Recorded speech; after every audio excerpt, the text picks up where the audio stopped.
Hi everyone, it's Thursday. Welcome. It's Mitch, and September 18th. We're here to talk some college football. It's Thursday, and we got a game tonight. We got West Virginia traveling to Colorado to take on the Buffalo.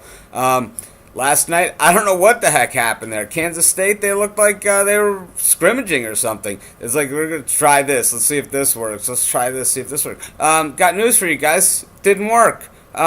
You have a great quarterback, you squandered him. I mean, you got to give him a little bit of running game, a little bit of support. That's the only way you can win. You got some nice special teams play, but that only is going to get you so far in the world of college football, especially at the Division One level. Louisville, they've been a little down. They're not that down, guys. Gonna have to give us a little more effort than that. And congratulations to Louisville, Hunter Cantwell, Steve Cragthorpe. We haven't seen a lot out of you lately, but we sure did last night. So congratulations, guys.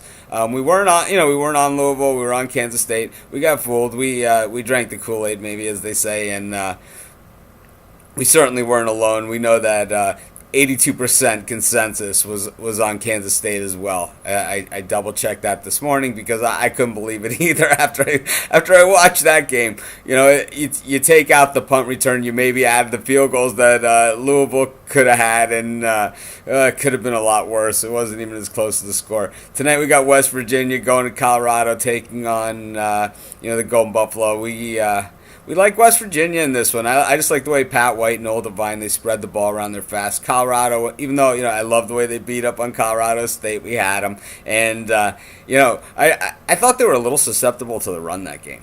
I really did. I thought that Colorado State, I whooped it up because I won, but it's like at the same time I think we all saw that Colorado State, they kind of bullied them around a little bit, pushed them up, ran her up the middle and stuff on them. They had a little bit of a bigger backs, and that was part of the effectiveness of it. But at the same time, I'm not going to discount Pat White and Noel Devine because those guys can run. You just give them a little crease and they're gone, and we've seen it just 100 times.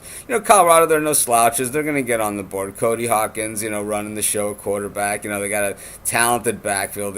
Just a bunch of running backs, and they're decent. They're on the way up, and they're not they're not like one of the worst teams in the country anymore. They're probably going to be a bowl team. But West Virginia, up until last game against East Carolina, they had to be considered a national championship caliber team. And while East Carolina was able to shut them down, and congratulations to the Pirates, I don't think that loss has been sitting too well with the Mountaineers. And sometimes you say, well, maybe they just beat them because they're a more talented team and they're just a better team. No, I think they got out game planned in that game because West Virginia, they do run somewhat of a scheme type offense, and it can be game planned against. And I think that usually because they have the talent, because they have the speed, they're able to offset that. They weren't able to against East Carolina. Maybe Colorado's saying, well, we saw a couple things on film that's going to help us against West Virginia, what we saw from East Carolina.